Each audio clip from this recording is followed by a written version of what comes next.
ಈಗಿನ ಕಾಲದಲ್ಲೂ ನಾವು ಈ ಥರ ಎಲ್ಲ ನೋಡ್ಬೋದಾ? ಇದೇನಪ್ಪ ಇವಳು ಈ ಥರ ಹೇಳ್ತಾ ಇದ್ದಾಳೆ ಅಂತ ಅಂದ್ಕೋಬೇಡಿ.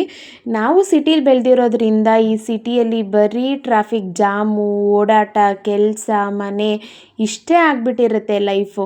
ಆದರೆ ವರ್ಷಕ್ಕೊಂದು ಸತಿ ಊರಿಗೆ ಹೋದಾಗಲೇ ಗೊತ್ತಾಗಿರೋದು ಈ ಥರ ಲೈಫು ಕೂಡ ಇರುತ್ತೆ, ಇಷ್ಟು ಚೆನ್ನಾಗಿರೋ ಪ್ರಕೃತಿ ಕೂಡ ನಮ್ಮಲ್ಲಿದೆ ಅಂತ ನಾವು ಊರಿಗೆ ಹೋದಾಗಲೇ ಗೊತ್ತಾಗೋದು. ಅಲ್ಲದೆ ನಮ್ಮ ಸಂಪ್ರದಾಯ, ನಮ್ಮ ಆಚರಣೆ ಎಲ್ಲ ನಾವು ಬೆಂಗಳೂರಲ್ಲಿ ಮಾಡೋದಕ್ಕಿಂತ ಇಲ್ಲ ಬೇರೆ ಆಚೆ ಕಡೆ ಮಾಡೋದಕ್ಕಿಂತ ನಮ್ಮ ಹಳ್ಳಿಗೆ, ನಾವು ಹುಟ್ಟು ಬೆಳೆದಿರೋ ಹಳ್ಳಿಗೆ ಹೋಗಿ ಮಾಡಿ ಅವ್ರಿಗೆ ತೋರಿಸೋದ್ರಿಂದ ಅವ್ರಿಗೆ ತುಂಬ ಹತ್ರ ಆಗುತ್ತೆ ಮನಸ್ಸಿಗೆ.